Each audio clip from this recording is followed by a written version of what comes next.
Up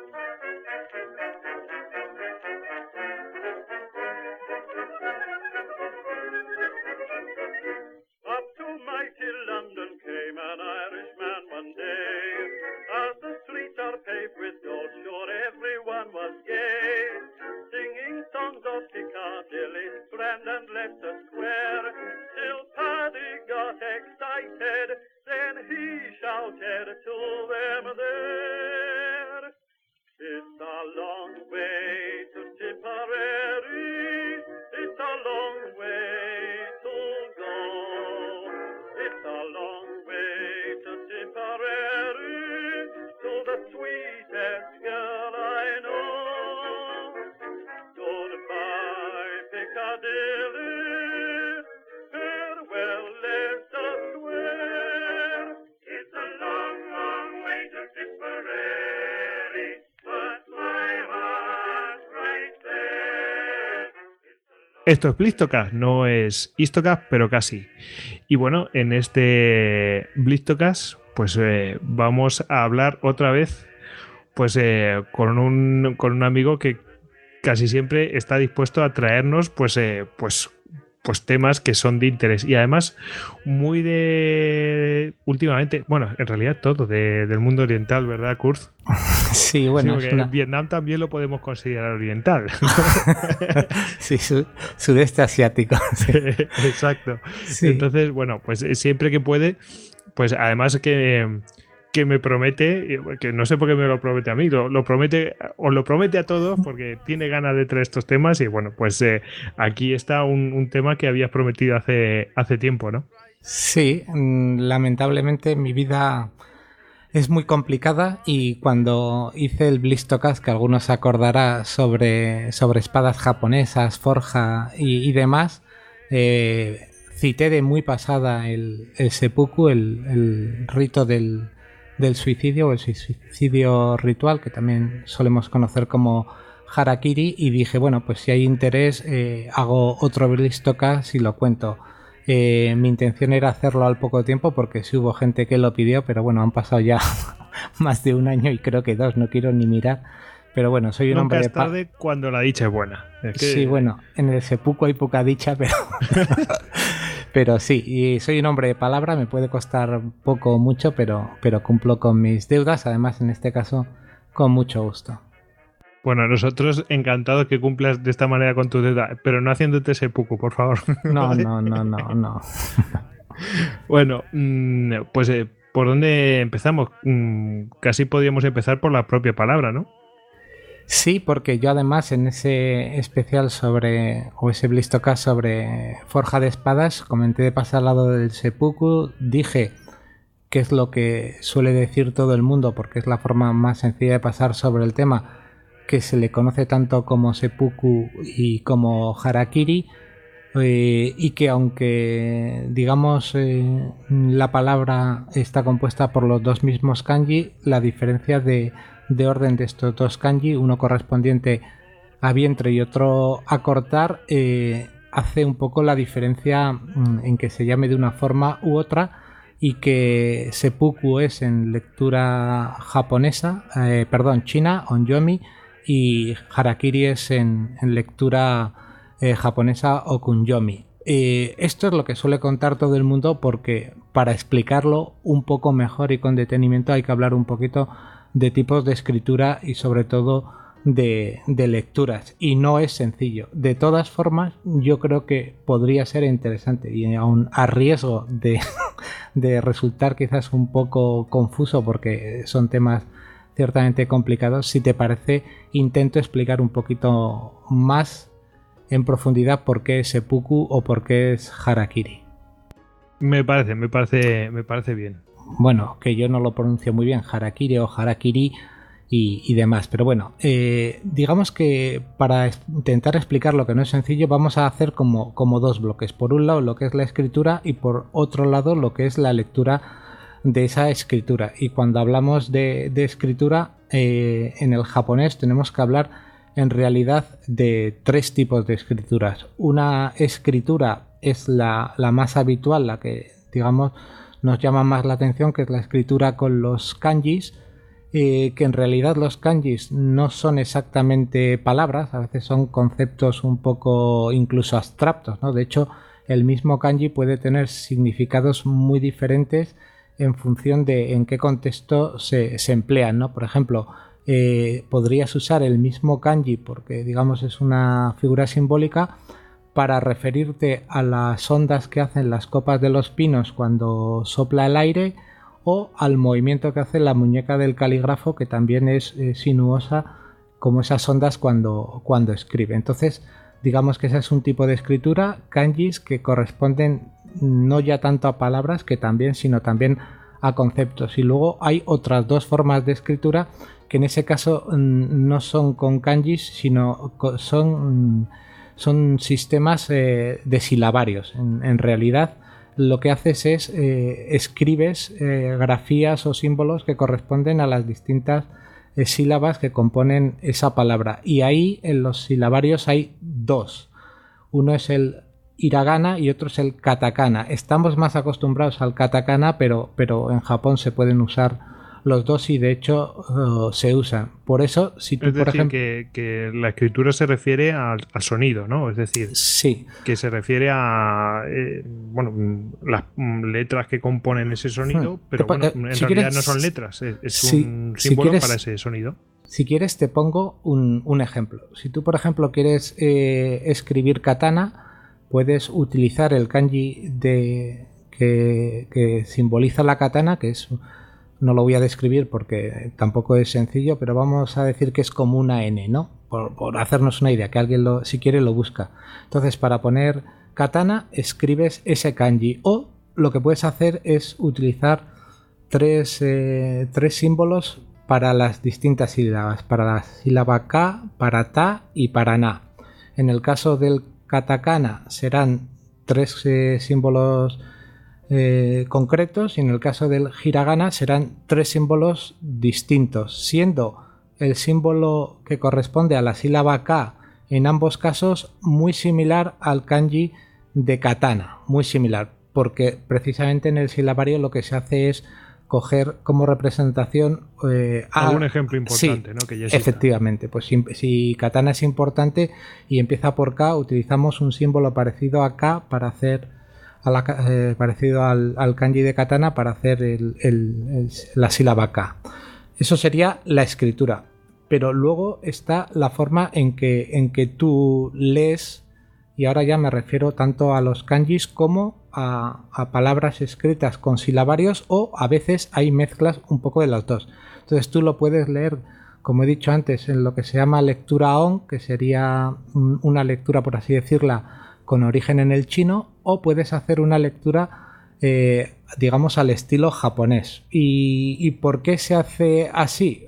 Para eso hay que ir un poco al inicio de cómo se toma la escritura de los kanjis, porque lo que hacen los japoneses al introducir los kanjis en realidad están adaptando los símbolos que usaban en concreto los miembros de la etnia Han. Y de hecho, si tú vas a una traducción casi literal de kanji, significa carácter Han. Los Han, seguro que ha salido en algún programa de los que ha hablado tu hermano, era una etnia muy poderosa que ocupó China, Taiwán, Corea del Norte. La etnia principal de China. Sí, sí. Entonces, que nosotros a la forma que tienen de escribir nos solemos referir como sinogramas, pues lo que hacen los japoneses es adoptan ese tipo de escritura con sinogramas. Y cuando lo adoptan, y ahora fíjate, es curiosa, se les acusa en el momento de que los kanji son una copia algo torpe de esos sinogramas de la etnia Han. Sin embargo, en la actualidad es más compleja que el chino, porque los japoneses, en esa rigidez que tienen siempre con todo, no han evolucionado casi los kanji, mientras que los chinos los han simplificado, y de hecho ahora manejarse con el chino, creo que hizo una simplificación de aquello. Sí, es mucho más sencillo que manejarse con los kanji japoneses. De hecho, hay kanjis antiguos que, por ejemplo, gente muy culta en Japón va al teatro y escucha un kanji en boca de un actor y tiene que ir al diccionario, pese a ser una persona culta, para encontrar el significado y las acepciones y el carácter simbólico que tienen a veces incluso digamos, conceptos que vienen de épocas muy, muy pretéritas, ¿no? Entonces, cuando se adoptan estos caracteres Han, realmente hay caracteres que se adoptan para palabras que en japonés no existían, con lo cual se usa la palabra china que había en ese momento. Se adoptan también kanjis de palabras que existían o de elementos que existían en la cultura japonesa y se utiliza el japonés, y a veces se hace una mezcla de los dos, de la pronunciación o del idioma chino y del idioma japonés. Pero el tema, y no lo quiero complicar mucho más, al final empieza a complicarse a medida que se van poniendo distintas reglas, ¿no? Entonces hay reglas que luego evidentemente tienen sus excepciones, como que si solo hay un kanji en la palabra, entonces se utiliza la lectura japonesa. Si son más, se usa la lectura china. Incluso se hace una mezcla, y si se hace una mezcla siempre tiene que ser primero el chino y luego el japonés, y nunca el japonés y luego el chino. Pero por no marear un poco, vamos a ver de dónde vienen tanto seppuku como harakiri, y entonces veremos qué reglas se están aplicando y por qué, aunque en el fondo son los dos mismos kanji puestos en distinto orden, se pronuncian tan diferente. Y los kanjis, evidentemente, ya lo he dicho antes, son cortar y vientre. En un caso es cortar vientre, en otro es vientre cortar. Y si vamos un poquito al meollo de la cuestión, empezamos viendo que cuando es primero el verbo y luego el objeto, por ejemplo, cortar y vientre, eso ya te indica que va a ser posiblemente lectura china. Y si a eso le unes que son dos kanjis, pues ya directamente, si tú pones cortar vientre, los kanjis de cortar primero y el de vientre segundo, se va a pronunciar a lo chino. Y en el caso del chino, cortar es setsu y vientre es fuku. Por lo tanto, cortar el vientre sería setsu fuku. Tú dices setsu fuku, no me suena a seppuku. Y es ahí donde no te creas, ¿eh? Sí, te suena, pero no has llegado todavía ahí. Dices, aquí ha tenido que pasar algo. Bueno, ahí lo que ha pasado es que se han aplicado reglas fonéticas. Una regla fonética, por ejemplo, en el japonés de la pronunciación del chino, dice que el su, cuando va delante de fu, le ocurren dos cosas. Una es que hay un ensordecimiento del fu que pasa a pronunciarse pu, y por otro lado el su se convierte en p. Entonces ya tienes que de ese setsufuku se pasa a seppuku, y ahí ya entiendes cuál es el origen de la palabra. Es una lectura de los caracteres japoneses en idioma chino con dos reglas aplicadas fonéticas que derivan en eso. El tema del harakiri es distinto, porque en realidad el harakiri es prácticamente una frase en la que se mezcla tanto kanjis como algún carácter hiragana. De hecho, harakiri está casi todo el mundo de acuerdo en que viene de hara o kiru. Dices, bueno, hara o kiru, que sería cortar el vientre, ¿cómo llego de hara o kiru a harakiri? Bueno, pues lo primero es que desaparece esa partícula. Entonces, al quitar el o ya tienes hara kiru. Y a partir de ahí, lo que ocurre es que para convertirla en sustantivo, la partícula se elimina, y luego, por otro lado, la flexión ru se cambia por ri, que es un poco la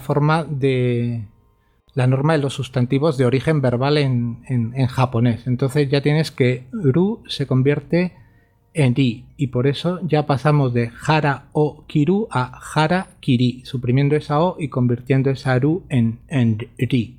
Y esa es la diferencia, y no sé si ha quedado explicado, si esto es muy farragoso, pero mira, me ha parecido que quizás conocer un poquito más de la escritura y la lectura japonesa podía ser interesante. Seguro que además hay mucho lingüista que que todo eso le encanta, vamos, o sea, que está diciendo, ostras, qué curiosa esta forma, o no, o ya, mira, se aplica en esto, en esto, en esto, en esto. Bueno, la verdad es que es un tema bastante curioso. Y bueno, el que quiera, pues se puede adentrar más en todo este tipo de reglas que al final molan, ¿no? De todas formas, lo vemos muy complicado y nosotros no sabemos lo que tenemos aquí en España.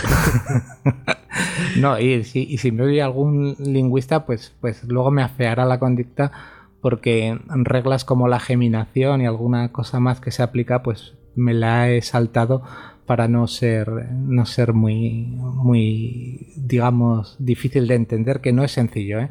De hecho, he tenido que hablar con un español que estudia el idioma allí para que me dé algunas claves, y no es sencillo. Creo que lo he explicado correctamente, pero bueno, tendrán que ser los oyentes los que me digan si he tenido fuerza explicativa o les he liado más. En cualquier caso, eso, la base principal es la que he dicho al principio.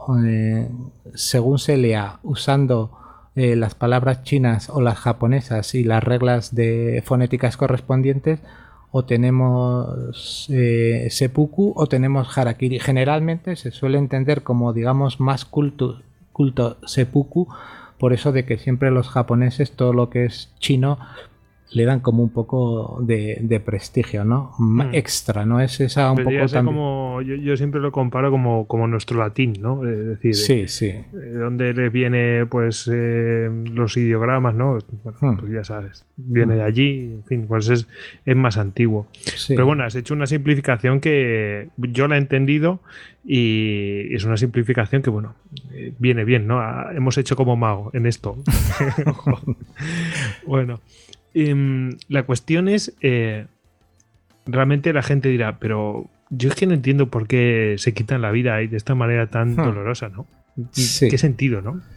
¿Qué sentido tiene? Sí, bueno, en realidad el seppuku forma parte, como casi todo cuando hablamos de los samuráis, del bushido, ¿no? O del camino del guerrero, si lo quieres traducir, ¿no? Que es un código de conducta muy, pero que muy severo, que le exigía muchísimas cosas. Exigía lealtad, exigía desprendimiento, por supuesto un comportamiento muy honorable desde que naces hasta que mueres. De hecho, hay lemas muy famosos del bushido que indican que hay que estar preparado para la muerte, que empiezan diciendo cosas tan duras como cuando nacemos morimos, ¿no? O sea, digamos que es casi un destino la muerte necesario para el samurái, que debe afrontar sin ningún tipo de problemas, ¿no? Ese código que hemos dicho, el bushido, pues como le pasa ahora al idioma, tiene su origen también en el camino del caballo y el arco, que es el Kyuba no Michi, que era una recopilación de conceptos precisamente chinos, que se desarrolla sobre todo en el periodo de paz de la era Tokugawa, esa era que también llaman periodo Edo, que va del 603 al 868, que es un periodo con mucha paz, es donde, digamos, se asientan todas las tradiciones, todos los ritos, y donde hay mucha literatura y también, yo diría, mucha fantasía que luego en Occidente hemos comprado, ¿no?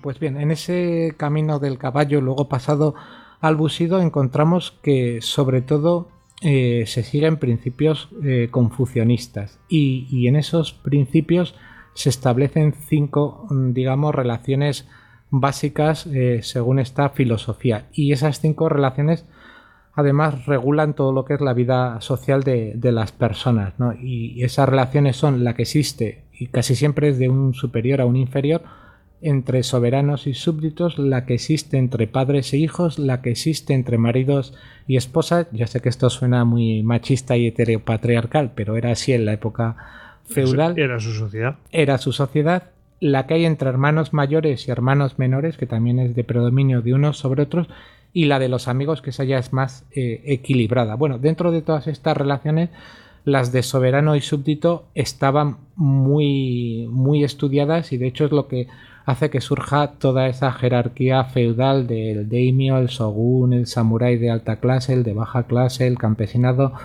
y demás, ¿no? Y una forma de regular estas relaciones era el seppuku, en el sentido de que el seppuku lo que te permitía era evitar el deshonor en el que podías haber incurrido con una acción. Esto es en origen, luego ya con el tiempo, y lo veremos un poquito más adelante, el seppuku ya se convierte en otra cosa y se convierte también casi en una pena capital, dado que el shogun te podía, o tu señor te podía ordenar que te suicidases con el seppuku, y el emperador también lo podía hacer, ¿no? Entonces en ese sentido es prácticamente una pena capital. Pero cuando no era así, cuando era una forma de evitar el deshonor, pues ¿cuál era el sentido? El sentido, y ahí está un poco, digamos, relacionado con cómo se ve el mundo en Japón, que es distinto a cómo lo vemos, por ejemplo, en España, ¿no? Porque nosotros, por ejemplo, si hacemos referencia al valor y a otros atributos, digamos que simbólicamente los colocamos en los testículos, ¿no? Decimos, no tienes huevos para hacer esto, me sobran huevos para esto y tal. Es una cuestión, pues, cultural. Para los japoneses no son los testículos, sino es el estómago. Para los ingleses, en los algunos agallas, aspectos, ¿no? Sí. Para los ingleses... No glories. Sí, exacto. Entonces, ¿cuál es el sentido? Digamos cultural. Es cuando uno es honesto, cuando uno es honorable, cuando uno está en paz con todo, lo que tiene es las tripas claras y sin mal olor. O sea, no hay heces en los intestinos y todo es como limpio, ¿no? Entonces, ¿cuál es una forma de demostrarte a ti que yo soy honorable, aunque mis actos puedan parecer que soy todo lo contrario? Pues mostrándote mis tripas. Entonces el desentrañamiento y la evisceración tiene ese sentido, es decir, saco las tripas y dices, veis, aquí están mis tripas, están limpias, soy una persona de honor. Evidentemente eso es lo que subyace en el sentido de la práctica. Luego evidentemente con el tiempo se convierte más casi en una práctica que lo que reconoce o evidencia es el valor y la capacidad de sufrimiento del que lleva esta práctica, porque la práctica es muy dolorosa. Que en realidad, que ya no nos vamos al origen de mira cómo te limpias con las tripas. No, es como ya se reconoce el acto y punto. Y ya limpia su honor porque ha hecho este acto y chimpún. No tanto demostrar que tienes las tripas limpias. Efectivamente. Pero ese, digamos, es el sentido nuclear del asunto y cultural. Originario. ¿no? Originario, sí. Y de hecho, cuando tú practicas esto, automáticamente dejas de ser visto como alguien carente de honor para, digamos, casi todo lo contrario, ser visto como una persona honorable y una persona con muchos arrestos. El hecho de que sea el vientre no es una cuestión tampoco baladí, ¿no? Si cualquiera que nos esté escuchando y haya hecho artes marciales sabe que el hara, el vientre, es importante. Está siempre con la energía, el punto de equilibrio, el centro de gravedad. Bueno, pues en ese sentido todo eso está también en esa parte muy, muy nuclear de lo que es la práctica del seppuku. Si nos vamos un poquito digamos al divulgador del bushido que podemos conocer más, que es Inazao Nitobe, el suicidio ritual era una práctica gracias a la cual los samuráis podían expiar sus crímenes, excusar sus errores, evitar el deshonor, lo estoy leyendo, y rescatar a sus amigos e incluso probar su sinceridad. Y esto hace que tengamos que pensar que el seppuku a veces se acomete por cosas que a nosotros nos parecen poco razonables, ¿no? Es decir, bueno, que te hayan derrotado en combate siendo el enemigo superior y en mejor posición, por ejemplo, en el campo de batalla, no debería ser una deshonra, pero quien la sufre posiblemente se desentrañe para evitar esa deshonra, ¿no? Y con eso unimos también errores mayores o menores o faltas ante un superior, ante emperador y demás, pero con esta práctica, como digo, se podría acabar limpiar, con ese deshonor, ¿no? Antes del seppuku, que realmente el momento exacto en el que se instaura no se sabe, aunque se suele decir que Minamoto no Yorimasa en 1180 fue el primero que lo hizo cuando terminó acorralado en una batalla y vio que lo iban a capturar, pues se desentrañó. Se dice que ese es el primer seppuku. No creo que sea así, pero bueno, forma parte de la leyenda de este personaje, además que es muy importante en la historia de Japón, y lo dejaremos así. Pero antes, se sabe que antes del seppuku había otras formas de quitarse la vida para, digamos, evitar el deshonor. Y esas eran, si tú las ves, quizás te puedan parecer más suaves que el seppuku, pero también tienen lo suyo, ¿no? Había una práctica que era... A ver, susto muerte. Había una que era arrojarse al agua con la armadura puesta, donde hubiese, por cierto, profundidad, ¿no? Entonces, morirte por ahogamiento, porque claro, la armadura te lleva al fondo. Y otra que es también muy fuerte, que era saltar del caballo al suelo, pero con la espada en la boca, casi como un fakir, ¿no? Madre mía. Entonces, esas formas se perdieron y se empezó a llevar a cabo el ritual del seppuku, que ahora, si quieres, lo vemos, pues puede ser voluntario, puede ser obligado, y que en una determinada época, como es el periodo antes citado, Edo, llegó a tener mucho formalismo. Luego, evidentemente, ese formalismo se fue perdiendo, pero más allá de que hemos dicho eso, del tema de lavar el deshonor, también hay que tener en cuenta que el deshonor era propio y también para los descendientes. Entonces, eso que a nosotros nos puede parecer muy duro de asumir, ¿no? Es decir, ¿por qué los hijos o los primos o la mujer tienen que heredar la deshonra del cabeza de familia o cabeza del clan? Eso se producía así. Entonces, si tú acometías el seppuku, digamos que librabas al resto también del deshonor, que eso es importante. Es más, y luego lo veremos si quieres cuando hablemos del Oibara, si acometías el seppuku y en función de si lo acometías libremente o en respuesta a que te lo pedía el emperador, o directamente ni de una ni otra intentabas eludirlo, podías pasar de perder todas tus posiciones a conservarlas todas o a conservar la mitad. En ese sentido también había un interés porque la familia, aparte de quedarse con honor, se quedase con un sustento, ¿no?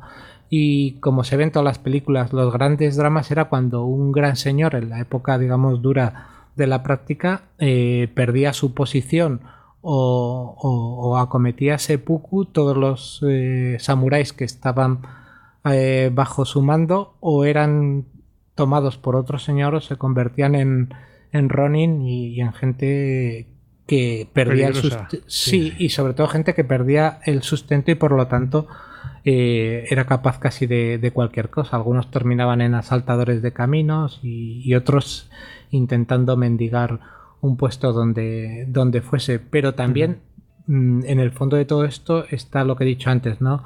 La asunción de que es mucho mejor abandonar el propio cuerpo que abandonar el honor. Si eso lo ligas, como hemos dicho antes, a esa tradición que te dice que tienes que estar preparado para la muerte desde que naces, en principio y sobre el papel, el seppuku lo debería acometer cualquier samurái entrenado y que siga el bushido con entereza y determinación. Lo que pasa es que a nosotros nos han vendido siempre eso y lo hemos comprado, pero luego entre los samuráis pues había, como es de condición humana, traidores, cobardes, gente que huía. Bueno, de todo. Nos quedamos, digamos, no con el ser, sino con el deber ser.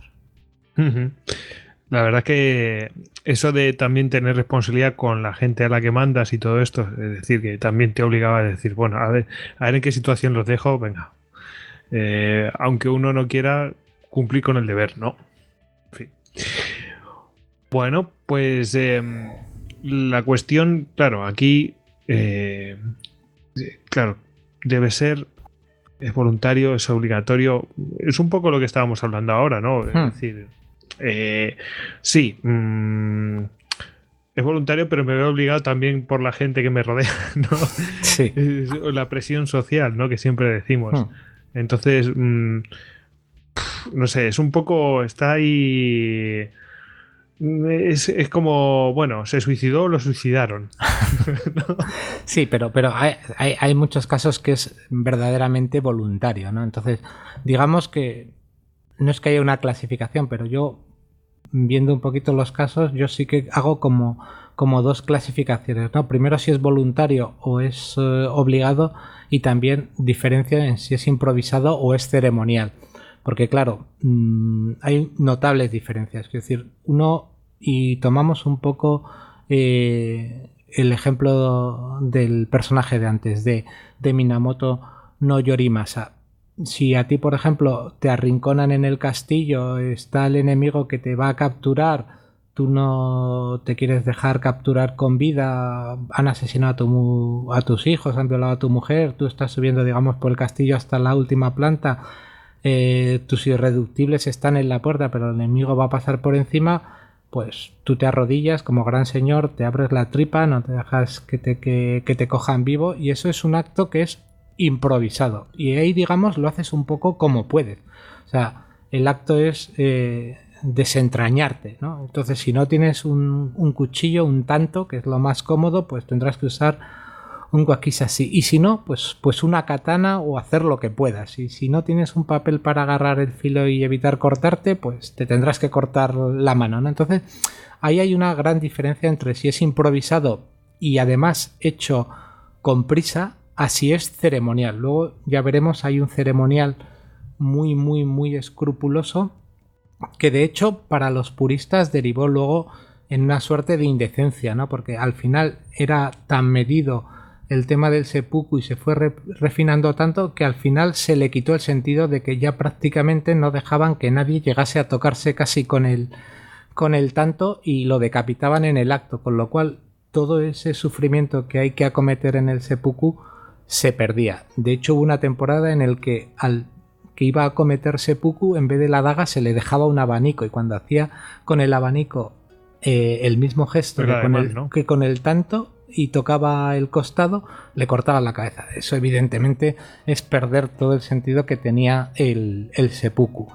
El ceremonial no es complicado, pero lo veremos con un poco de detalle, y de hecho es distinto el ceremonial, digamos, más formal que el ceremonial que se hace cuando lo que ocurre es que ha sido impuesto o es obligado por el emperador. Y si quieres, ahora empezamos viendo el obligatorio, que además tenemos una locución, y luego, si quieres, vemos un poco el rito de forma muy, muy formal.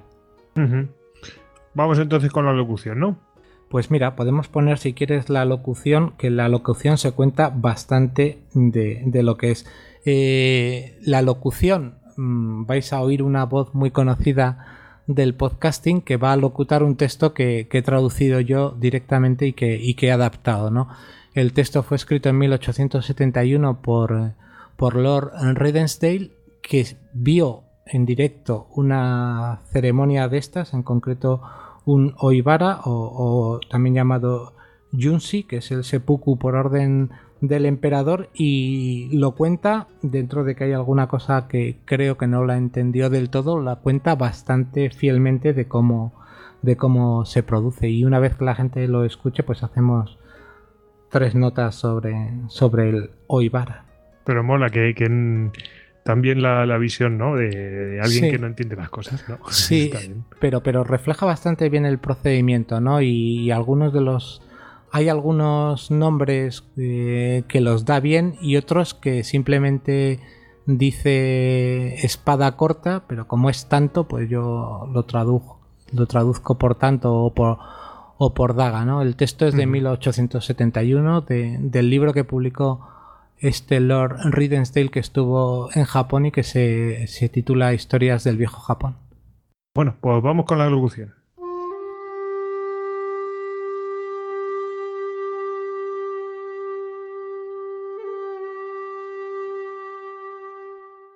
Siete representantes extranjeros fuimos invitados.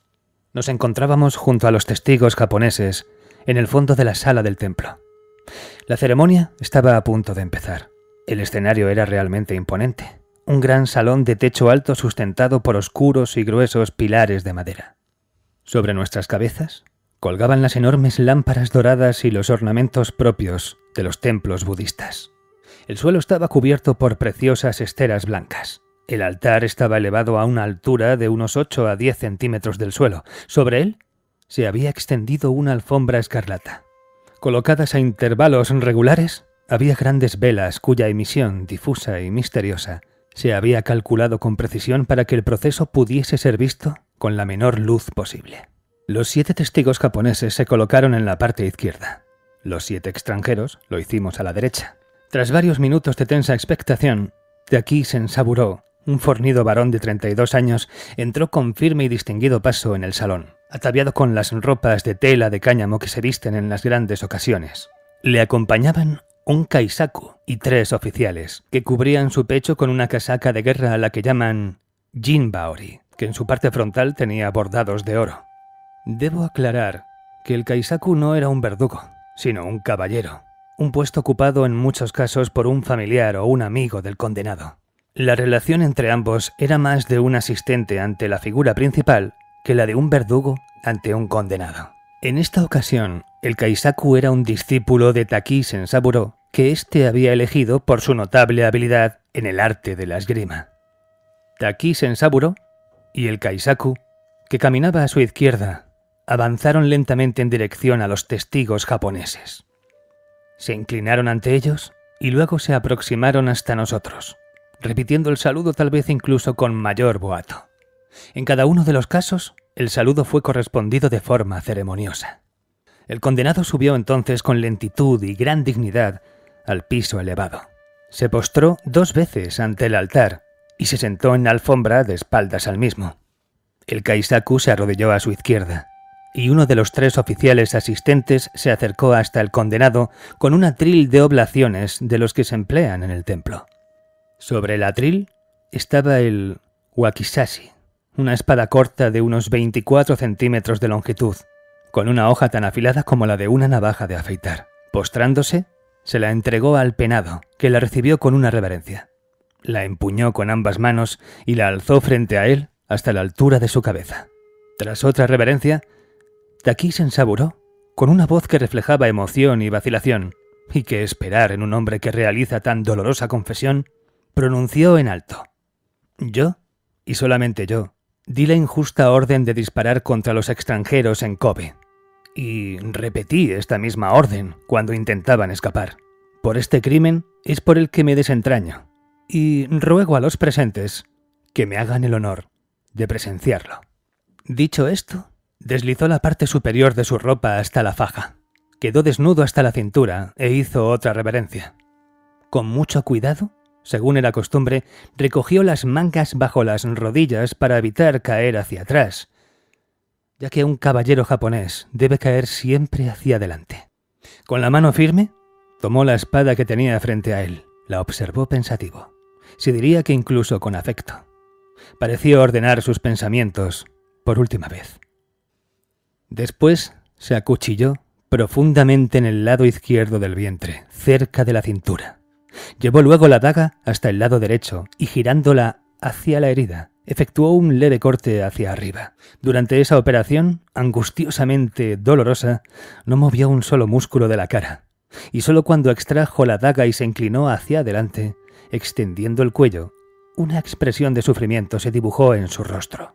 Sin embargo, no emitió un solo lamento. En ese mismo momento, el kaisaku, que había estado arrodillado a su lado observando con atención, se puso en pie de un salto. En un segundo, alzó su sable y lo bajó con la velocidad de un relámpago. La caída del cuerpo muerto fue pesada y estrepitosa porque la cabeza había sido separada de un solo golpe. Se produjo un silencio sobrecogedor, interrumpido únicamente por el horrendo ruido que hacía la sangre al salir a borbotones del cuerpo inerte que teníamos frente a nosotros. Hacía tan solo unos instantes había sido un hombre valiente y caballeroso. Ahora yacía decapitado. El kaisaku ejecutó una pronunciada inclinación, limpió su sable con la hoja de papel preparada a tal efecto y bajó de la tarima. La daga manchada de sangre, prueba de la sangrienta ejecución, fue retirada solemnemente. Los 2 representantes del Mikado dejaron sus sitios. Se dirigieron hasta nosotros. Nos pidieron que diésemos testimonio de que la sentencia de muerte de Taki Sensaburo había sido fielmente cumplida. En cuanto lo hicimos, la ceremonia concluyó. Salimos del templo en el más absoluto de los silencios.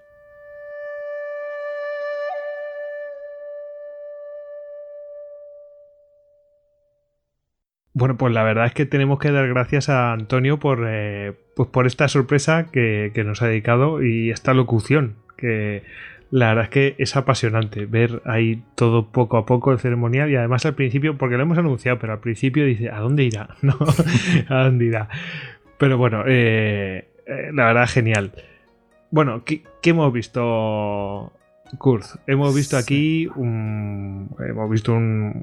la ceremonia de seppuku y tal, pero bueno, aquí ibas a hacer alguna notita y alguna aclaración, ¿no? Sí, bueno, el relato lo cuenta bastante bien, pero para que la gente, digamos, fije algún concepto. En el Oibara es el emperador el que digamos, ordena el seppuku. Generalmente, pues porque se ha cometido una falta grave. En el caso de la locución, pues ya hemos visto cuál es la falta, ¿no?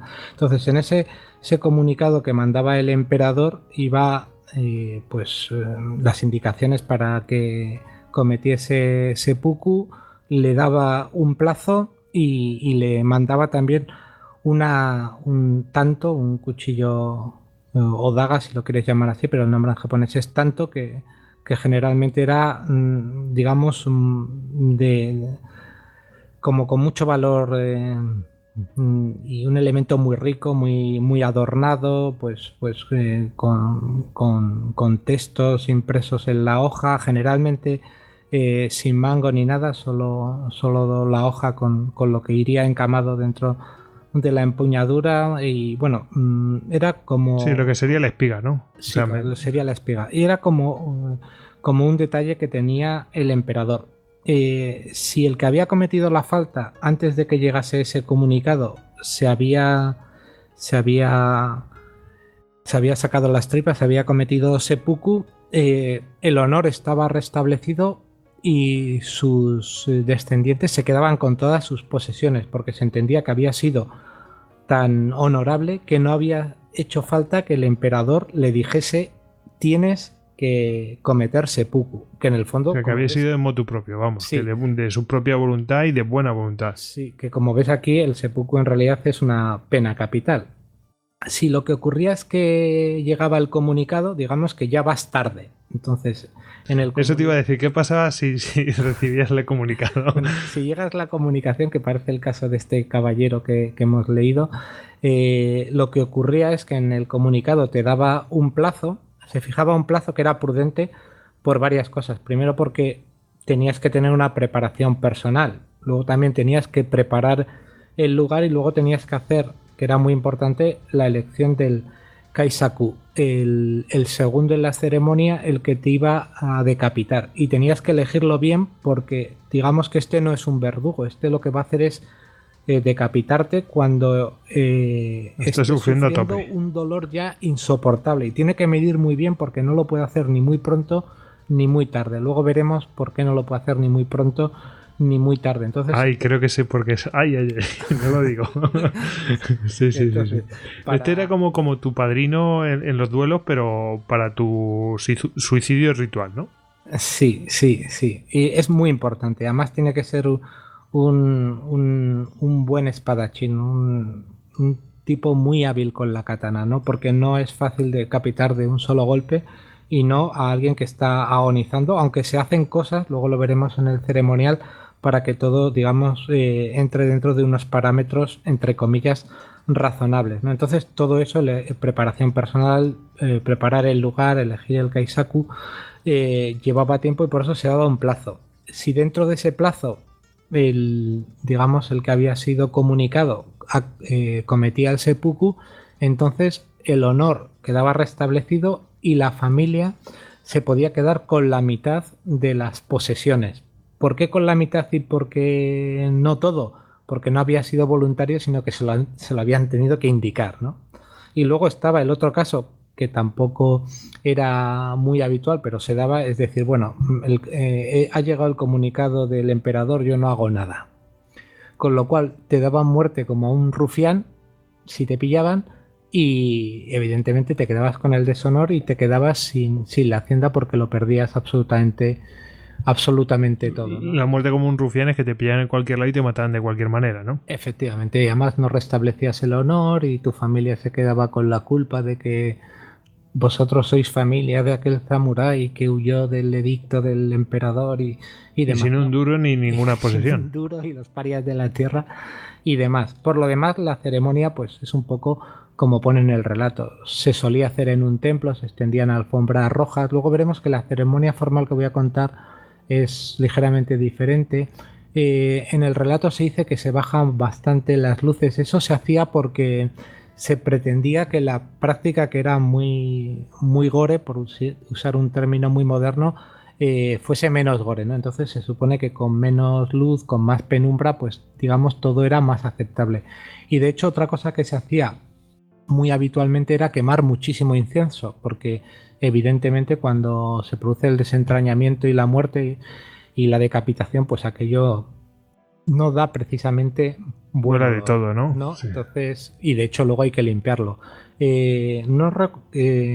Había también otras cosas que se hacían que también lo comenta el texto, pero quizás no lo detalla del todo. Y es que esa daga que había mandado el emperador con la sangre del ritual debía ser enviada así al emperador como muestra de que el ritual se había producido, ¿no? De hecho, esa daga es tan rica y tan elaborada porque, digamos, se puede usar varias veces. Esto es así de triste, pero es como funcionaba. Entonces se devuelve esa daga al emperador con las manchas de sangre, y otra cosa que se hace es recoger la cabeza decapitada del que ha cometido el seppuku y mostrársela a los testigos para que den fe de que el acto se ha completado, ¿no? Que es un poco lo que le pasa aquí a este Lord Ridsdale cuando les enseñan la cabeza, que para ellos debió ser bastante fuerte, pero cuando estás, digamos, en un sitio y te colman con ese honor, pues no lo puedes rechazar. Bueno, cuestiones culturales, ¿no? En fin, si te ofrecen sorbetes eso de mono, habrá que comerlo. En fin. Lo que no sé es si quieres hacer una descripción de una ceremonia formal así, pues más en plan detallado. Sí, yo creo que podría ser interesante. Y de hecho, digamos que podemos hacer un poco lo que sería una ceremonia la más formal, digamos, que se podría encontrar, o una de las más formales, o con los detalles, digamos, más formales de esa época que he dicho antes, del periodo Tokugawa o periodo Edo, ¿no?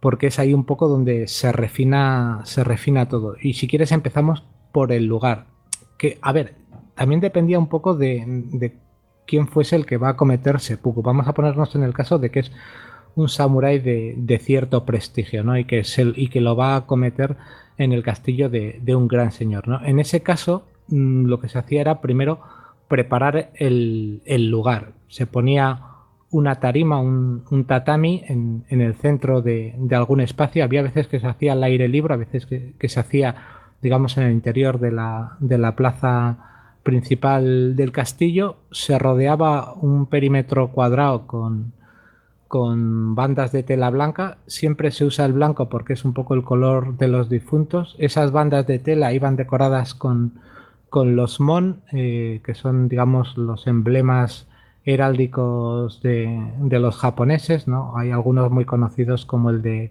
los citados Tokugawa, que es el Maruni Mitsu Aoi, que son como 3 hojas de jengibre salvaje que se unen las puntas en el centro y los tallos van hacia el exterior. Casi todos los mon son redondos, y bueno, era una forma de decir, bueno, este es un acto de importancia de la casa. De hecho, el que iba a cometer seppuku debía, y esto era importante, bañarse, asearse, peinarse en el caso de que no llevase barba, que había gente que no llevaba barba, afeitarse y apurarse. Si llevabas barba, pues la barba arreglada. Y como he dicho antes, como el color blanco es muy importante porque es el color de los muertos, se usaba, iba a decir un kimono blanco, pero en realidad no se usaba un kimono, se usaba una variante de la vestimenta japonesa que es el kamishimo, que tiene una diferencia respecto al kimono, porque aunque en la parte de abajo tiene el hakama, esa falda con pliegues, esa falda pantalón con pliegues, en la parte superior, aparte de la vestimenta normal, tenía lo que se llama el kataginu, que si alguno seguro que lo ha visto, cuando ve samuráis con unas sombreras súper exageradas y muy rígidas, que además están hechas con barba de ballena, eso es el kataginu, que se usa en las ocasiones muy importantes, ¿no? Entonces esa era un poco... Con barba de ballena. Sí, sí. Uy, wow. Sí, eso debe ser muy raro de encontrar, vamos. Sí, bueno, ahora ya evidentemente, ahora no se hacen así, ¿no? De hecho, creo que si alguno lo pillasen, pues se le caería el pelo, dentro de que, como sabemos, los japoneses de la ballena lo aprovechan todo y es un animal que cazan todo lo que pueden, porque para ellos, en cuanto a remedios y un montón de cosas, es un animal muy importante, ¿no?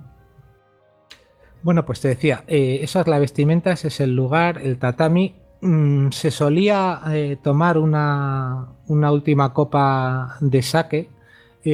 Hay gente que no le da ninguna importancia al sake, porque dice, bueno, pues el sake es un poco como la última comida del condenado y demás. Sin embargo, hay algunos autores como Ukiyo en su Hagakure que dice que tiene un valor muy simbólico porque tanto el sake como la vida del samurái, cuando dan su verdadero valor es justo en el momento final. Eso es lo que se suele decir del sake, que sabes si un sake es bueno o no, justo al final, en ese último regusto que te deja el sake, es cuando encuentras el verdadero valor del sake. Y aquí lo utilizan un poco con ese valor simbólico de decir, bueno, al final tu muerte, el final de tu vida es lo que va a dar el verdadero valor de lo que tú has sido como persona.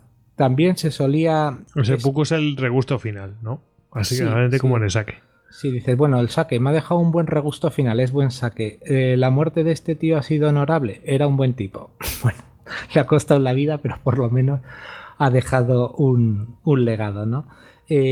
También se escribía un poema de despedida que suele llamar Yuigon, que se podía escribir tanto en un papel de arroz como en un tesen, en un abanico de estos de guerra que solían usar los samuráis. De hecho, entre los samuráis de cierta importancia, lo habitual era que se hiciese sobre un abanique. El Yuigon forma parte un poco de una cultura muy antigua también en Japón, que son las de los poemas de muerte, el Jisei no Ku, que tiene una tradición amplísima, ¿no?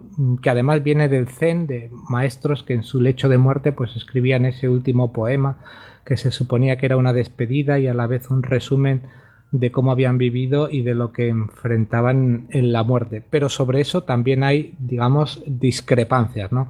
Hay autores que piensan y te estoy hablando de autores clásicos, que piensan que el poema de despedida, ese poema de muerte, no tiene ningún valor. De hecho, hay maestros que en sus manuales lo dicen así: la muerte es la muerte y punto final, no hay nada más. De hecho, hay toda una tradición de lo que se llama el gran silencio, ¿no? Que es gente que dice que, bueno, en ese último momento lo único que tiene sentido es un silencio, un vacío. De hecho, eso también, dentro de lo que es la cultura zen, tiene todo su sentido. De hecho, se ponen ejemplos de distintos maestros zen que optaron por ese silencio final. De hecho, se cuenta la historia, por ejemplo, del maestro Shisui, que todos sus alumnos, como lo veían que iba a morir en cualquier momento, pues estaba en su lecho agonizante, le estaban pidiendo: maestro, por favor, su última lección, háganos el resumen de todo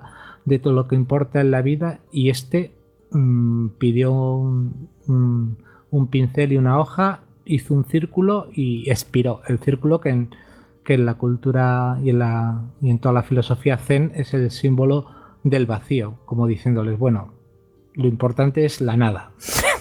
Que no sé como mensaje cómo se quedaron los pobres hombres. Sin embargo, dentro de la otra corriente también hay gente que piensa que estos poemas de muerte son en algunos casos líricamente muy hermosos y que además son un testamento vital de quien los hace, ¿no? De hecho, si nos fijamos, por ejemplo, en Yukio Mishima, el poeta japonés que en 1970, ya muy fuera de tiempo, acomete el seppuku cuando esta práctica pues prácticamente llevaba 100 años abolida, su poema de despedida es un poema que realmente tiene una belleza lírica para los japoneses inmensa, y además tiene, digamos, un resumen perfecto de por qué muere y por qué hace lo que hace. Que el incidente de Yukio Mishima es muy interesante, es muy complejo. Si a alguno le interesa la vida de Yukio Mishima o su muerte, todo el incidente que le llevó a cometer seppuku, pues yo en su momento hice para Visiones de la Antigüedad un texto que locutó Miguel Ángel Maca, y si alguien lo quiere buscar, ahí se detalla muy bien todo ese incidente y se explica un poco cuál es la vida de Mishima y su predilección por la muerte y su sentido, ¿no? Yo de todas formas, dices incidente, ¿no? Y a mí es que me da escalofríos el tema. Es decir, tienes una concatenación de problemas y de repente, ¡pum!, terminas así. Bueno, a ver, no es cuestión de hablar ahora de Mishima, pero Mishima es una persona muy compleja. De hecho, él siente toda su vida que ha fallado al emperador porque por ejemplo, mintió para librarse de ser kamikaze. Entonces, luego todo lo que hace en su vida es prácticamente intentar resarcir esa pérdida de honor por haber fallado al emperador, ¿no? El emperador, que como a otros alumnos brillantes de su curso le había regalado un reloj cuando se graduó, ¿no? Entonces Mishima tuvo siempre, digamos, esa deuda. Esa espinita, estuvo, ¿no? Sí, estuvo toda la vida buscando la muerte. Si alguien quiere buscar ese capítulo, no voy a pecar de inmodesto, pero se repasa bastante bien la figura de Yukio Mishima y se intenta explicar su psicología, que es compleja. Afortunadamente tenemos un libro del profesor Vallejo Nájera, que es Yukio Mishima o el placer de morir, y en ese libro hace él como digamos profesional también en cierta forma de la psicología y la psiquiatría, de la compleja vida y personalidad de Mishima. Pero por ejemplo en ese poema Mishima, como digo, aparte de ser líricamente hermoso, da un testamento vital, pero además lo hace de una forma muy retorcida, porque estamos hablando de un poeta que domina muy bien la lengua japonesa. Entonces, a un profano, incluso a alguien normal en Japón, le costaba entender el sentido tras las palabras de Mishima, porque tenemos que entender que sobre todo en los poemas japoneses se utilizan a veces palabras que tienen significados simbólicos que solo se conocen si se tiene una cultura muy profunda, ¿no? Pongo dos ejemplos rápidos de términos que utiliza Mishima en este poema, que tienes que tener una cultura vasta para entenderlos, ¿no? Por ejemplo, cuando utiliza la palabra chiru, casi todo el mundo lo traduce por caída, porque además está relacionado con las hojas del cerezo, y entonces casi todo el mundo traduce no quiero que los pétalos caigan. Pero en realidad chiru es siempre como, digamos, resultado simbólico muerte. Entonces cuando se habla de caída hay que hablar en realidad de muerte, y por ejemplo no usa sakura, que sería la palabra habitual para hablar de la flor del cerezo, sino que utiliza hana, que es una palabra que no solo siempre significa flor de cerezo en concreto, sino que además tiene un sentido muy amplio, que es el de muerte como destino inevitable y en pleno apogeo vital, que es precisamente lo que le pasa a Mishima. Mishima muere como destino inevitable porque no lo podía evitar, él mismo lo quería así, y además lo hace en pleno apogeo vital, cuanto, digamos, él físicamente y para él el cuerpo era muy importante, estaba en plenitud. Bueno, entonces todo eso hace que, por ejemplo, en el caso de Mishima, ese poema de muerte sí tenga sentido, y si tú traduces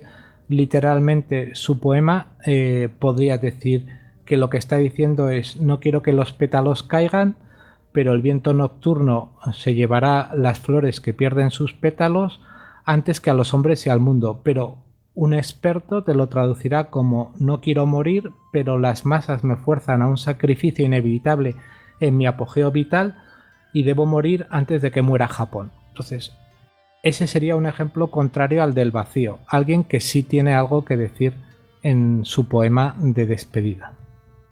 Además, es lo que tú decías, necesitas una trayectoria cultural, es decir, haber hecho un recorrido cultural para entender todo esto. Es decir, no, lo que dice en un bagaje, ¿no? Tener en la mochila ya haber leído ciertas cosas para entender lo que quiere decir. Efectivamente, de hecho, cuando lo hablé con mi contacto en Japón, lo estuvo debatiendo con sus alumnos, todos japoneses, allí. Y entre ellos, pues al final la conversación quedó con, digamos, los que tenían mayor bagaje cultural. Y es donde evidentemente no he contado todo lo del poema, que a mí ese poema me interesa mucho y lo tengo, pues digamos, un poco desgranado. Pero tiene un montón más de términos que llevan a eso, pero tienes que ser una persona muy instruida. Es el uso de las metáforas, que bueno, hay que saber la trayectoria personal de esa persona, ¿no? Para entenderlo también. Bueno, pues sí. Seguimos con el ritual. Bueno, ese poema se podía leer o se podía entregar, como digo, en papel de arroz o en un tesen, en un abanico. Después de eso, pues digamos que pasaban dos cosas. Por un lado, el que iba a auxiliar al que iba a cometer seppuku, el kaisaku, lo que hacía era desenvainaba la espada, la katana, la lavaba como acto ceremonial por las dos caras usando el típico cacillo de mango largo y el cubo de madera que vemos en todas las películas. Digamos que purificaba la espada por los dos lados y se ponía en posición siempre detrás del que iba a cometer el seppuku y, digamos, a su izquierda un poco. ¿Por qué? Porque en Japón solo se utiliza la katana como diestro. De hecho, no hay zurdos usando la katana porque directamente no se les deja. O sea, nadie en Japón te va a enseñar esgrima con la izquierda. Nadie, jamás, en la vida. Si eres zurdo, tienes mala suerte. Terminarás siendo, supongo, ambidiestro, pero te enseñan a utilizar la espada con la derecha y por eso la forma natural de hacer un corte de arriba abajo y de derecha a izquierda, que es el que necesitas, pues es colocándote en esa posición que he dicho, ¿no? De todas formas, esto es como lo de utilizar el ratón, ¿no? Tienes que aprenderlo, sí, porque si no eres un bicho súper raro. Yo soy zurdo y, por ejemplo, tendría que aprender de esa manera. Sí, pero te habrían enseñado desde los 3 años y digamos que lo llevarías mejor. En el fondo, a cualquier zurdo, si le obligan... De hecho, hay mucha gente, mi primo, por ejemplo, es zurdo, pero terminó siendo ambidiestro. ¿Por qué? Porque en el colegio le forzaron, que creo que es un error, ahora ya no se hace, a escribir con la mano derecha. Entonces ahora mi primo puede escribir con la derecha y con la izquierda y además a la vez. Es impresionante verlo. Joder, pues es cabecita, macho. Sí. Yo le digo, es que tú tienes los hemisferios separados. 2 personas ahí. Sí. Bueno, además esto daría para otra película que he visto recientemente, pero bueno, no es el tema. Creo que sabes de cuál hablo. Sí. Bueno, pues, de todas formas, que se colocaba detrás y un poquito, habías dicho, a la izquierda. Ese era la espalda, el kaisaku. El kaisaku, vale. Pero, vale, se coloca detrás. Y ahora me hago la gran pregunta. Sí. Si no le ve la cara, ¿cómo sabe que sufre o no sufre? Vale, bien. Eso se ve, te lo explico porque hay detalles, pero no es sencillo. Por eso tienes que tener a alguien que sea hábil. De hecho, Mishima no lo tuvo y fue aquello una carnicería. Entonces, mientras él se prepara atrás, hay veces que por comodidad están con la katana baja y no la suben por encima de los hombros hasta el final, pero en cualquier caso, dejamos al kaisaku ahí en la parte de atrás. Es en ese momento lo que hace el que va a cometer el seppuku es, por un lado, desnudarse de cintura para arriba. Entonces, si alguien ha visto alguna película o alguna historia, pues como hacen todos los japoneses, con un ceremonial muy medido, sacando el brazo de una forma muy determinada.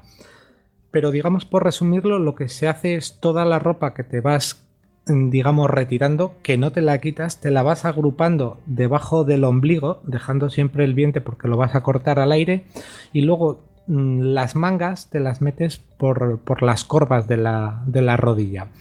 ¿Y eso por qué es? Eso es precisamente para facilitar luego la decapitación, porque si tú, digamos, no estás sujeto de alguna forma, cuando estás cometiendo el desentrañamiento puedes caer hacia atrás. Y evidentemente si caes hacia atrás, pues es muy difícil decapitarte y te vas a encontrar en el suelo sangrando como, con perdón, un cerdo, y sin que sea fácil que te den una muerte que te quite todo ese sufrimiento. Por eso se ponía, digamos, todo lo que son las prendas de esa forma.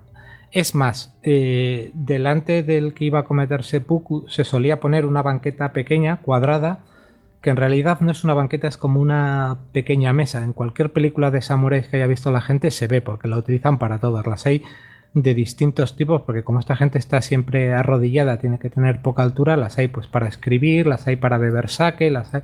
Bueno, pues hay unas específicas cuadradas donde te ponen el cuchillo, el tanto, para que tú lo cojas. Bueno, pues cuando coges el tanto, era también habitual coger esa banqueta y colocársela en el culo, sentarte un poco en esa banqueta, precisamente porque como tampoco es una banqueta cuadrada, sino que es un poco cónica, pues te dejase un poco esa posición, digamos, de irte un poco más naturalmente para adelante que para atrás, con lo cual evitabas todavía más la posibilidad de caer a espaldas y digamos, sufrir sin que se te pueda decapitar.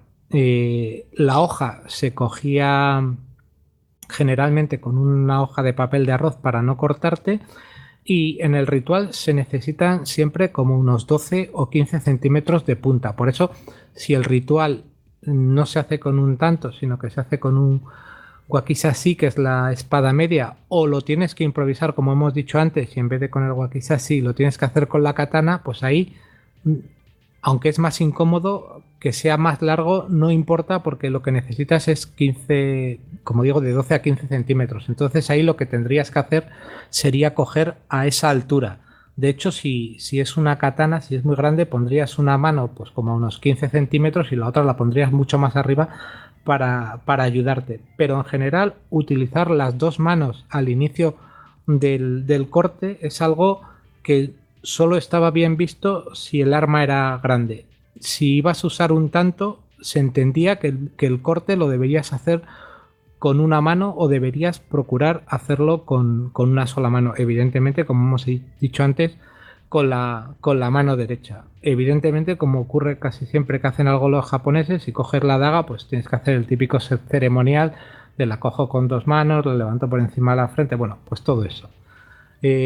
Retomamos, tienes digamos, la banqueta en el culo, las prendas retiradas, las mangas en su sitio. Las mangas en su sitio, como un caballero, coges el tanto. Entonces, generalmente lo que se hacía era, con la mano izquierda se iba a la zona donde va a empezar el corte. El corte es siempre en el vientre, del lado izquierdo al lado derecho y por debajo del ombligo. Vale, entonces empiezas casi en un costado. Entonces, en esta zona donde vas a empezar, como digo, que es del lado izquierdo, ahí lo que se solía hacer es con los dedos se hacía como un masaje.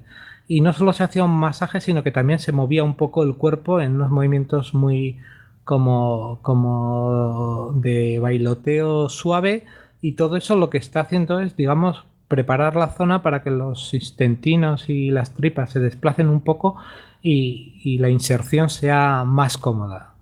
Entonces ya finalmente introducías el tanto en ese lado izquierdo, y en principio con una sola mano, como digo, por debajo del ombligo, lo llevabas hasta el otro lado. Y en ese momento, en principio, si la práctica era normal, acababa el acto. Evidentemente todo eso te produce un sufrimiento brutal.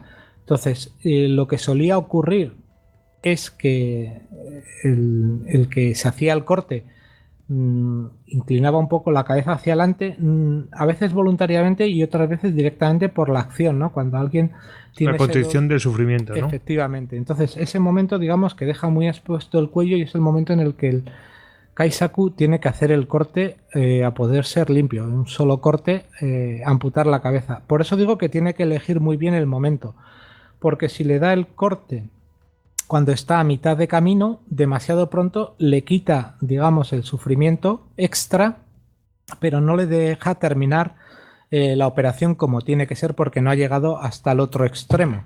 Y limpiar el honor. Claro. Efectivamente. Y si espera demasiado y llega al otro lado y el otro cae al suelo hacia adelante, pues se lo encuentra tumbado en el suelo y ahí es mucho más difícil amputarle la cabeza. De hecho, cuando comentaba lo de Mishima, le pasó exactamente eso. Mishima, una de las cosas que él pensó que no, pero hizo mal, fue elegir a Morita, que era su lugarteniente, como Kaisaku. Y Morita, que tenía mucho afecto por el maestro, se puso tan nervioso que cuando hizo el primer corte no lo decapitó, le dio en el hombro y en el cuello. No lo decapitó, le hizo un corte bastante feo en el cuello que no lo mató, que tampoco le cogió una arteria principal, con lo cual Mishima, que se había abierto la tripa en forma de Z, ahora veré lo de la forma de Z, que es algo que demuestra una fuerza de voluntad brutal, con todas las tripas al aire, cayó al suelo con el hombro cortado, el cuello cortado, bueno, le dio otros 2 espadazos en el suelo. Uno nuevamente en el hombro, otro en la espalda, hasta que ya otro de los alumnos de Mishima, Fukukoga, que este sí que era un experto esgrimista o espadachín o llámalo como quieras, le arrancó directamente la katana de las manos y le cortó la cabeza a Mishima. Pero por eso te digo que el Kaisaku tiene una labor muy, muy importante. Y lo que te decía del corte, en principio, como digo, bastaría si va de derecha a izquierda, como digo, por debajo del ombligo. Pero luego hay una variante que se suponía que era solo para la gente muy honorable y con mucha fuerza de voluntad, que es el Yumonji Giri, que ahí lo que se hace es al menos un segundo corte. Y ahí ya hay distintas variantes que si alguien quiere buscar los gráficos lo puede encontrar, ¿no? Hay gente que, por ejemplo, se cortaba de la derecha hasta la izquierda de golpe y luego subía.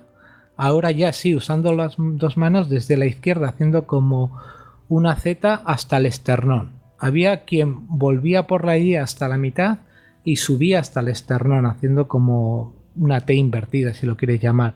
Y había incluso gente que se hacía un corte hacia arriba y otro hacia abajo. Bueno, había gente que hacía verdaderas locuras. Como digo, hay incluso quien hacía en forma de Z, de derecha a izquierda, y subía hasta el esternón y luego bajaba. O sea, eso, aquello era un espectáculo, pues como puedes comprobar o te puedes imaginar, súper sangriento.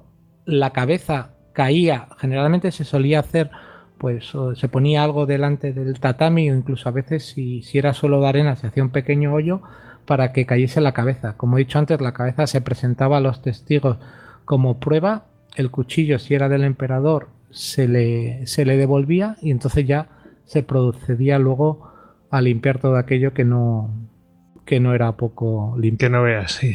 Estaba pensando, digo, Joaquín, limpia eso, que por eso lo harían en patios y, bueno, que en algún caso lo he visto que se hacía en interiores, pero... Sí, en el relato en un templo. Claro, pues limpia eso, el tatami. Bueno, lo hacen sobre alfombras, luego supongo que es cuestión. Ya, pero no así, ¿sabes? Es como tienen que hacerlo rápido. Sí. Bueno, tendría su procedimiento, está claro. Joder. Pues el otro, imagino que me encantaría saber la conversación que tuvieron después. Kaiyaku es. Y el Kaiyaku de Mishima y el Kaisaku de Mishima y el otro. O sea, entre Morita y el otro, el que dijo, venga, dame aquí. Pero que según cuentan los otros alumnos que había ahí, le arrancó la espada de la mano, porque el otro ya estaba como en shock y no hacía más que dar tajos y cada tajo era peor. De Mishima hay un montón de fotos, yo no voy a recomendar verlas, pero de Mishima se tiene la cabeza, porque además Morita siguió a su maestro, o sea, Morita también se hizo el seppuku. Bueno, esa es la gran cuestión, y te iba a preguntar por eso, ¿no? Vale. Imaginamos que Kaisaku lo hace mal, ¿no? Entonces, este Morita a lo mejor es que ya había pensado previamente en hacerlo, o sea, hacerse seppuku también, pero el que lo hacía mal como Kaisaku, ¿qué destino? Es que lo han mencionado al principio del programa y estaba pensando que a lo mejor corrió un destino similar, ¿no? A ver, en general, quiero decir, eran bastante razonables, ¿no? No tengo constancia de que se condenase a ningún Kaisaku por realizar mal la práctica.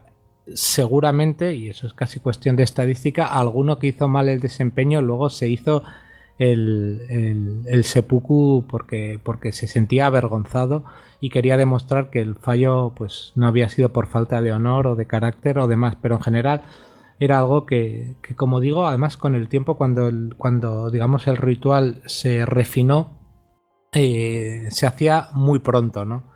Entonces, si lo hacías muy pronto perdía sentido, pero era algo, como digo, como te conté antes con lo del abanico, pues ya era un momento en el que, digamos, el corte para cualquiera que tuviese cierta habilidad con la espada era incluso sencillo, ¿no?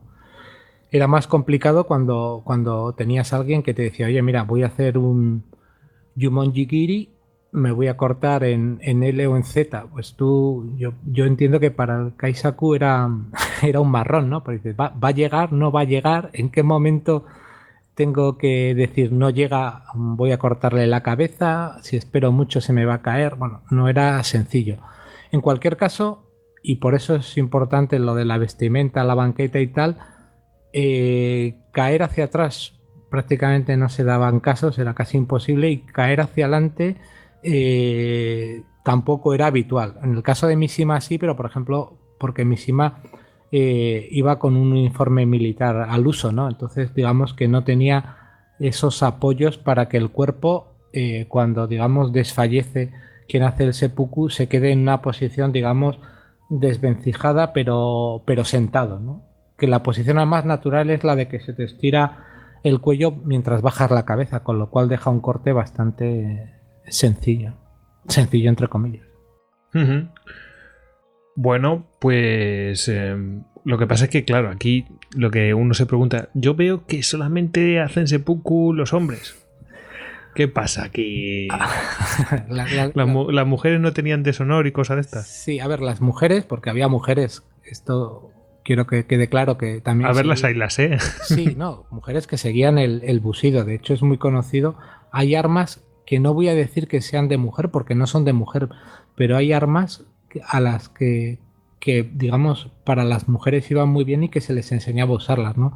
La naginata, por ejemplo, que es una especie de lanza que termina en una espada, eso era muy normal que las mujeres de los samuráis fuesen duchas en su uso. ¿Por qué? Porque pues, que había veces samuráis que vivían fuera del castillo que cuando estaban en el castillo, fuera en la guerra o lo que sea, sus mujeres podían ser asaltadas, ¿no? Entonces, si venían tres maleantes, pues podía salir una mujer de samurái con una naginata y hacer rodajas de malhechor, o sea, así de claro. Pero evidentemente también las asaltaban, también tenían problemas, y las que seguían el busido hacían una práctica de suicidio ritual que esa ya es distinta, se llama Jigai, y ahí lo que se hace es directamente con un cuchillo, con un tanto, se hace un corte en el cuello y se secciona la arteria carótida, con lo cual la muerte es bastante rápida y la puede hacer la mujer sin asistencia de nadie, ¿no? Esas hojas, esas dagas que se solían usar eran dagas de doble filo que se llaman quiken, y previamente lo que hacían las mujeres era atárselas con cuerdas los tobillos y a veces incluso las rodillas. ¿Por qué? Para que en el momento en que caían al suelo muertas, no tuviesen, digamos, la deshonra de morir con las piernas abiertas, ¿no? Es decir, bueno, si alguien encuentra mi cuerpo, que no lo encuentre con las piernas abiertas, ¿no? En fin, pues como vemos, ahora suena todo eso muy mal, pero en su momento pues tenía todo el sentido, ¿no? Ese de preservar, digamos, la elegancia. Si alguien ve a las mujeres japonesas moverse, pues es siempre muy contenida, las piernas muy juntas, movimientos muy pausados, todo muy fino, ¿no? Para para una mujer japonesa la idea de verse desvencijada en el suelo y abierta de piernas, pues es, digamos, una pesadilla. Bueno, todo tiene su sentido, ¿no? Aquí vemos que es todo muy medido. Bueno, y lo que, por ejemplo, Mishima fue en 1970, ¿no? El seppuku que hizo, pero ¿algún seppuku así reseñable, moderno? Porque ahora cogen y hacen así, se hacen la genuflexión máxima, ¿no? y piden perdón y, bueno, se quitan la vida de otra manera, no sé. ¿Sigue habiendo? A ver, el seppuku va entrando poco a poco en desuso.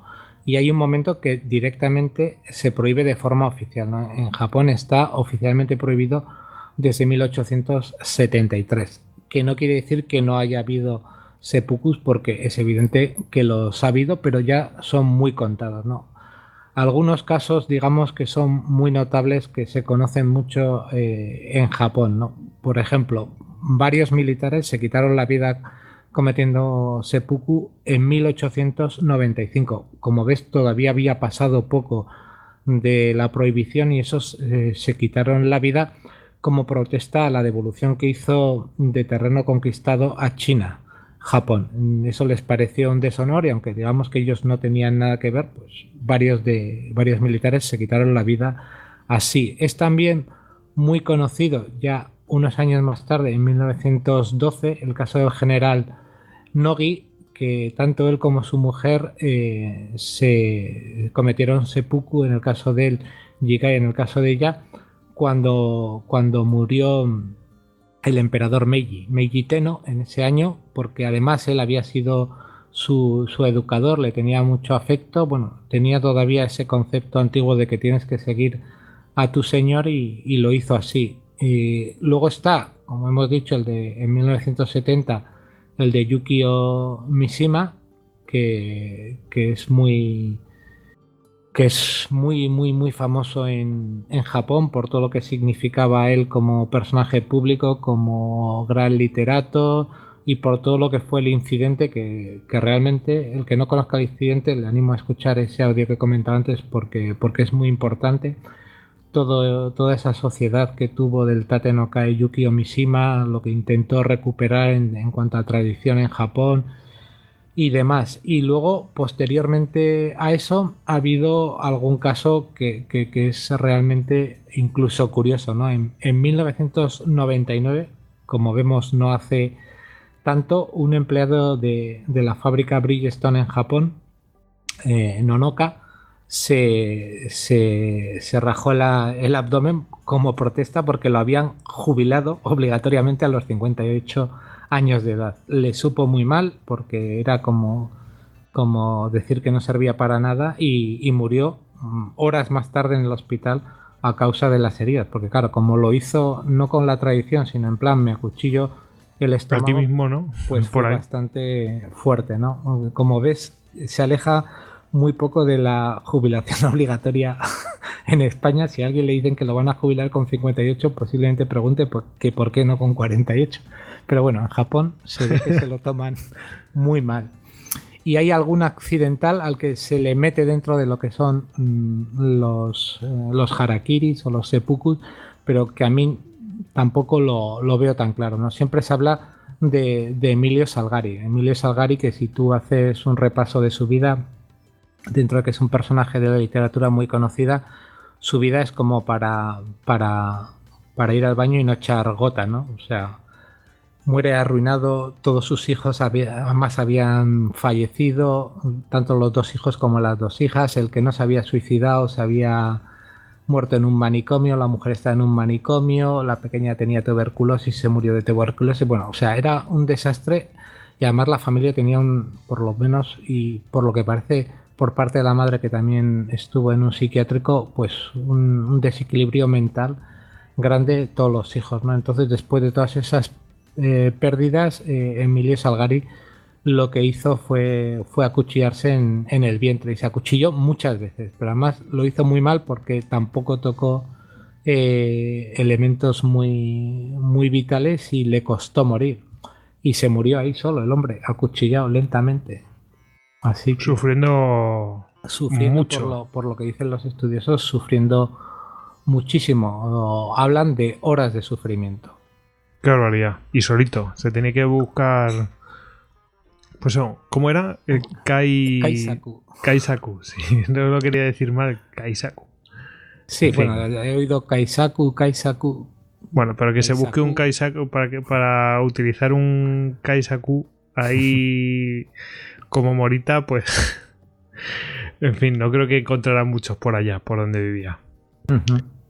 Bueno, bueno, yo creo que hemos hecho un buen repaso de todo lo que tiene que ver con ese seppuku. Seguro que algún oyente pues dirá, "Bueno, pues conozco yo otro que tal". Bueno, en fin, pues Sí, a ver, claro, aquí hay muchísimos. A ver, se puede hablar más cosas del seppuku, pero no muchas más. Yo creo que lo importante lo hemos visto y desde luego lo que he contado aquí va mucho más allá de cualquier cosa que puedas encontrar en internet, que se queda un poquito, por lo menos en castellano, incluso en inglés, bastante escaso. Tienes que ir ya a libros un poco más especializados para que te cuenten más cosas. Pero yo creo que alguien que esté interesado en el seppuku, con todo lo que hemos contado, va sobrado. Si alguien quiere, puede acercarse al libro que he comentado antes, el de Mishima o El placer de morir, del profesor Antonio Vallejo Nájera, o como digo, puede escuchar, si le interesa un poco toda la historia de Yukio Mishima, la locución que hace Miguel Ángel Maca en Visiones de la Antigüedad del texto que le hice para su programa. Y si alguien quiere ver, porque también es interesante, qué pasa con el seppuku en una época muy concreta de la historia de Japón, cuando ya la práctica ha entrado en desuso, cuando hay muchos ronin buscando un sustento, que intenta además entrar en otras casas diciendo que quieren cometer seppuku, pero en realidad lo que quieren es que les den 4 monedas o los cojan a su servicio, pero no tienen los arrestos para cometer seppuku. Hay una película que aquí, curiosamente, se distribuye siempre como Harakiri, pero que en realidad el título en original es Seppuku, que es de Masaki Kobayashi. Esta película es del 62, en blanco y negro, y yo creo que es maravillosa. Además, la historia que cuenta tiene un par de giros y está perfectamente contada. Alguno conocerá quizás la versión más reciente que hizo Takeshi Miike en 2011, pero yo esa no la recomiendo porque, y alguno se me enfadará, Miike demuestra ser un auténtico torpe, porque todo lo que tiene de bueno la historia que cuenta Kobayashi, en la forma en que la cuenta él, se pierde. O sea, se pierde. O sea, es como decir, has visto la película del 62 y lo que la hace brillante lo has quitado y lo has ordenado para que se quede una película absolutamente ordinaria. Yo vi una hace poquito, bueno, yo que sé, a lo mejor hace un año, no sé si es esa misma, bueno, pues todo termina en un seppuku, hago spoiler, pero una japonesa que se hizo hace recientemente, y la verdad es que es donde se refleja, donde yo he visto reflejado mejor un seppuku, vamos, con todo el ceremonial y tal. Es curioso porque creo que no ponían alfombra roja. Pero vamos, que me imagino que será un tema. Creo que estaban además en como en una plataforma blanca, ¿no? Y sí, es como. Sí, es lo que te he dicho antes. Las alfombras rojas solían usarse en los templos y en interior cuando. Y en exterior lo otro, ¿no? Sí, en el exterior solía ser una tarima cuadrada de tatami, un tatami de color claro, elevado unos 10 centímetros del suelo, cuadrado, y ahí estaba prácticamente solo estaba el que iba a cometer el seppuku y su asistente. Pues, oye, pues genial. Aquí lo dejamos porque después alguno se ha visto así como de estos improvisados, por ejemplo en el de, creo que es en el Último Samurái, uno de los generales se hace uno ahí improvisado con hasta donde pueden llegar con el ceremonial, ¿no? Pero... y si, por ejemplo, alguno recuerda la estupenda, a mí me parece genial, de hecho a mí lo que me llamó el interés por los temas de Japón fue cuando vi la serie Shogun.